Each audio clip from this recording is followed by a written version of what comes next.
আসসালামু আলাইকুম। রাইকা আল হোসেন স্বাগত জানাচ্ছি এনটিভি দুপুরের খবরে। ক্রাউন সিমেন্ট শিরোনাম দেখছিলেন, এবার চলুন পুরো খবরে। ডাক, টেলিযোগাযোগ ও তথ্য প্রযুক্তি প্রতিমন্ত্রী জুনায়েদ আহমেদ পলক বলেছেন, আজ বিকেল ৩টার পর সারা দেশে 4G নেটওয়ার্ক চালু হবে।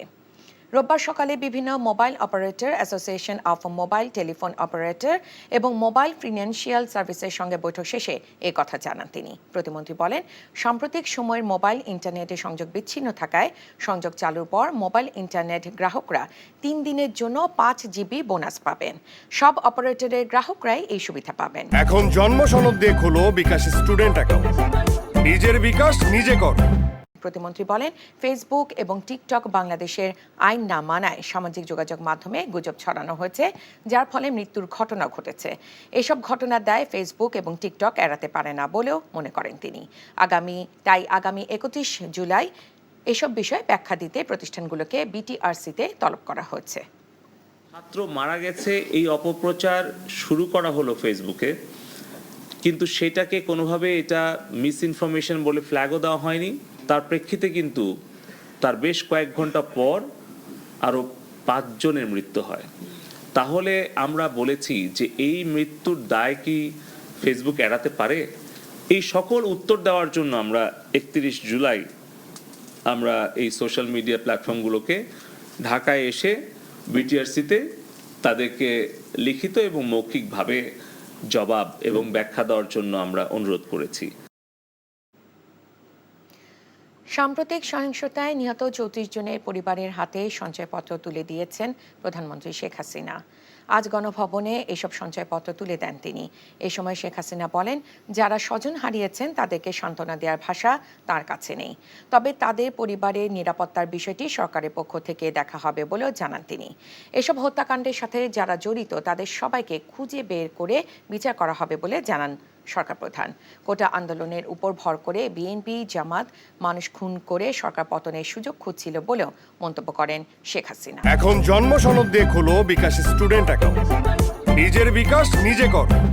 আমি তো বুঝি আপনাদের ভেতরে আমাদের প্রতিনিয়ত এই বাপ মা ভাই বউ এদের হারানোর ব্যথা নিয়ে আমাদের চলতে হয়।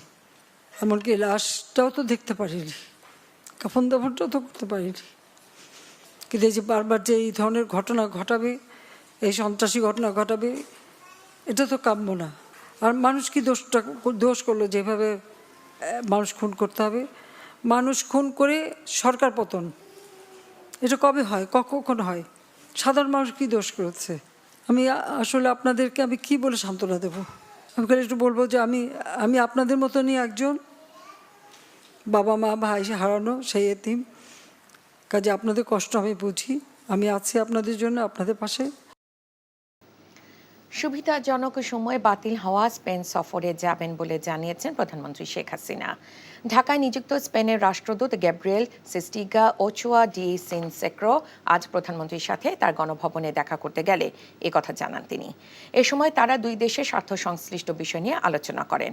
বাংলাদেশের বিভিন্ন খাতে স্প্যানিশ উদ্যোক্তাদের আরও বেশি বিনিয়োগ করার জন্য রাষ্ট্রদূতের প্রতি আহ্বান জানান প্রধানমন্ত্রী। স্পেনের প্রধানমন্ত্রী পেদ্রো সানচেজ পেরেজের আমন্ত্রণে গত 21 তারিখ স্পেন সফরে যাওয়ার কথা ছিল প্রধানমন্ত্রী শেখ হাসিনার, কিন্তু দেশে বিদ্যমান পরিস্থিতির কারণে তিনি তার সেই সফর বাতিল করেন।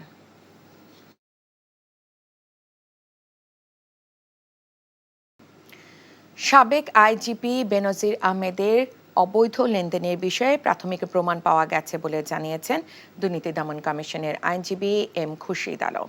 রোববার বিচারপতি নজরুল ইসলাম তালুকদারের নেতৃত্বাধীন হাইকোর্টের দ্বৈত বেঞ্চে সাবেক এই পুলিশ প্রধানের অবৈধ সম্পদের বিষয়ে প্রতিবেদন দাখিল করে দুদক। পরে দুদক আইনজীবী জানান, দুদক কর্মকর্তারা বেনজিরের বিষয়ে সন্দেহভাজন লেনদেনের বিষয়টি অনুসন্ধান করছে, পাশাপাশি দেশের বাইরে আরও কিছু আছে কিনা সেটিও খতিয়ে দেখা হচ্ছে।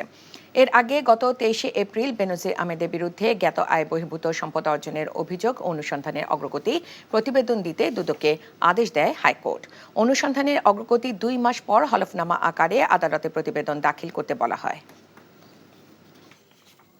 কোটা আন্দোলন ও সহিংসতার ঘটনার সাথে নোবেলজয়ী ডক্টর মোহাম্মদ ইউনূস সহ দেশ বিদেশ থেকে অন্যান্য বিবৃতিদাতাদের কোনো সংযোগ আছে কিনা তা ভেবে দেখা দরকার বলে মনে করেন আওয়ামী লীগের সাধারণ সম্পাদক ওবায়দুল কাদের। দুপুরে রাজধানী তেজগাঁওয়ে গরিব দুস্থদের মাঝে খাদ্য বিতরণ অনুষ্ঠানে একথা বলেন তিনি। কোটা আন্দোলন, অগ্নিসন্ত্রাস, সাম্প্রতিক সহিংসতার সাথে এই বিবৃতির সংযোগ আছে কিনা তা ভেবে দেখা দরকার। ডক্টর ইউনূস এদেশীয় সংস্কৃতি লালন করেন।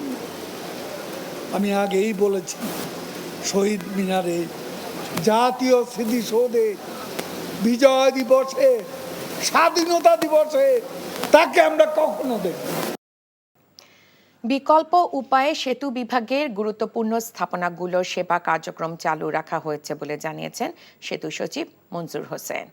আজ সেতু বিভাগে সাংবাদিকদের কাছে তিনি একথা জানান। এর আগে পরিকল্পনা মন্ত্রী অবসরপ্রাপ্ত মেজর জেনারেল আব্দুস সালাম সাম্প্রতিক সহিংসতায় ক্ষতিগ্রস্ত সেতু ভবন পরিদর্শন করেন।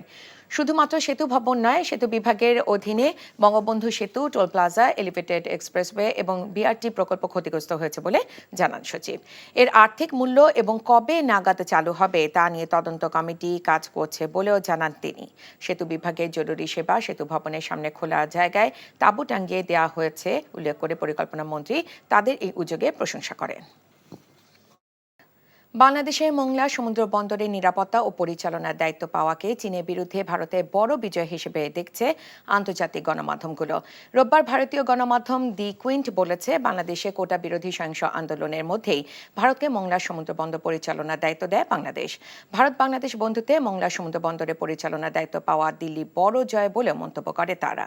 যদিও ইরানের চাবাহার এবং মিয়ানমারের সিটওয়ে সমুদ্র বন্দরও ভারত সম্প্রতি পরিচালনার সুযোগ পেয়েছে বলে জানায় তারা।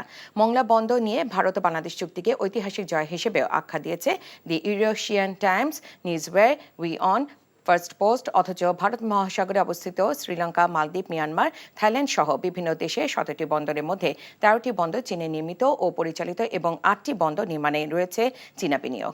চীনা গণমাধ্যম সাউথ চায়না মর্নিং পোস্ট জানায়, মোংলা বন্দরের নিরাপত্তা ও পরিচালনার দায়িত্ব ভারত পাওয়ায় চীনের সমুদ্র জয়ের স্বপ্ন খর্ব হচ্ছে। এই ছিল দুপুরের খবরে। এই খবরে ভিডিও সহ আপডেট জানতে ভিজিট করুন এনটিভি অনলাইন www.ntvbt.com। এছাড়াও এনটিভির জনপ্রিয় সব অনুষ্ঠান ও খবরের আপডেট জানতে ভিজিট করুন আমাদের ইউটিউব বা ভেরিফাইড ফেসবুক পেজ। 5টায় দেশের খবর দেখার আমন্ত্রণ রইল। ধন্যবাদ সবাইকে।